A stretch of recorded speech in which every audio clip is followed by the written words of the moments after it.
2025 ও 2026 অর্থবর্ষের budget পাশ হলো ভগবানগোলা 2 নম্বর পঞ্চায়েত সমিতির কর্মাধ্যক্ষ সকল সদস্য ও সদস্যদের নিয়ে সুস্থভাবে বাজেট পাশ হয়। এই নিয়ে কি বললেন পঞ্চায়েত সমিতির সভাপতি মীরা বিবি ও সহ সভাপতি মিজানুর রহমান। বাজেট পাস নিয়ে প্রতিক্রিয়া দেওয়ার মতো কোনো ঘটনা ঘটেনি।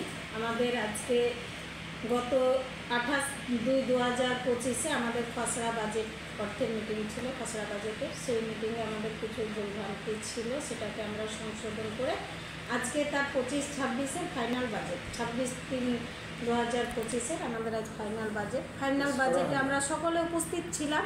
আমাদের পঞ্চায়েত সমিতির সহকারী সভাপতি, কর্মাধ্যক্ষ গণেরা সকলে ছিল, কর্মাধ্যক্ষা এবং আমাদের মেম্বার, পঞ্চায়েত সমিতির সদস্যা, জেলা পরিষদের সদস্যগণেরা উপস্থিত ছিলেন, আমাদের প্রধানগণেরা উপস্থিত ছিলেন এবং আমাদের বিডিও সাহেব ছিলেন, ডেপুটি সাহেব ছিলেন, আমাদের বিভিন্ন দপ্তরের সচিবেরা উপস্থিত ছিলেন। সকলের উপস্থিতিতে আজকের বাজেট আমাদের খুব সুন্দরভাবে পাস হয়েছে এবং আমাদের আগামী দিনের যে পরিকল্পনা 25-26-এ যে 26 সালের যে কাজের পরিকল্পনা, আমাদের মামাটির সরকার মাননীয় মুখ্যমন্ত্রীর যে উন্নয়নের যে পরিকল্পনা, এলাকা ভিত্তিক আমরা কাজ করব, সেটার আজকে সুন্দরভাবে আমাদের সেই পরিকল্পনা সাকসেসফুলের জন্য আমাদের আজ বাজেট মিটিং করানো হলো। আমাদের আজকে 26শে মার্চ 2025 আমাদের কাছে ফাইনাল বাজেটের মিটিং ছিল। ফাইনাল বাজেটে আমাদের আজকে সর্বসম্মতিক্রমে আজকে আমাদের বাজেট পাস হয়েছে। আমাদের যে প্রতি বছর যে কাজ করতে হয়, উন্নয়নমূলক যে কাজ করতে হয়, সে উন্নয়নমূলক কাজ আমরা 26 সালে যে কাজ করব, সে কাজ আমাদেরকে 25 সালে বাজেটে ধরতে হয়, অগ্রিম টাকা ধরতে হয়। আমাদের প্রায় 13 কোটি টাকা 26 সালের জন্য ধরা হয়েছে বিভিন্ন খাতে।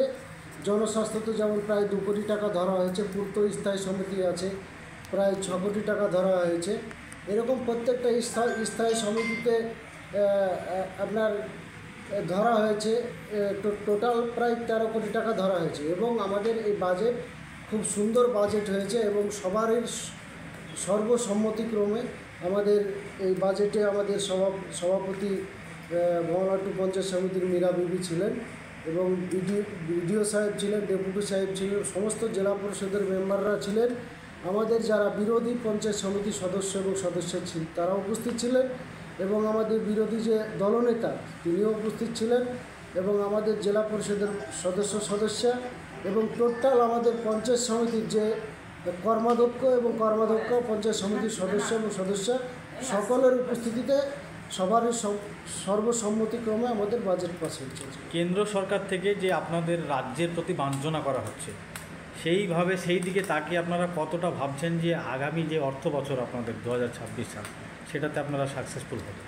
দেখুন, আমাদের কেন্দ্রীয় যে সরকারের যে আমাদের যে বাজেটে বিভিন্ন পরিকল্পনায় টাকা দেয়, সেটা আপনারা সবাই জানেন যে কেন্দ্রীয় সরকারের সমস্ত টাকা বন্ধ করেছে। যেমন আমাদের আপনারা জানেন যে 100 দিনের কাজের টাকা আমাদের যে পঞ্চায়েত সমিতি, সে পঞ্চায়েত সমিতি টোটালি 2 বছর যে আমাদের 23-28 যে পঞ্চায়েত সমিতি বোর্ড এখন প্রায় 15 বছর হলো কাজে বঞ্চিত হয়েছে এবং প্রত্যেকটা পঞ্চায়েত এই যে কাজে 100 দিনের প্রচুর টাকা থেকে প্রচুর কাজ করা হয়। সাধারণ মানুষ যারা গরিব, খেটে খাওয়া মেহনতি যারা মানুষ, তারা এই স্কিমে কাজ করে। আপনারা জানেন যে এই স্কিমের টাকা কেন্দ্র সরকার বন্ধ করেছে এবং আবাস যোজনার টাকা আপনারা জানেন যে বন্ধ করেছে। এরকম বিভিন্ন পরিকল্পনা, কৃষি দপ্তরে বিভিন্ন রকমের স্কিম ছিল আপনার, সে সমস্ত কেন্দ্রীয় যে সমস্ত স্কিম সেগুলো বন্ধ করেছে।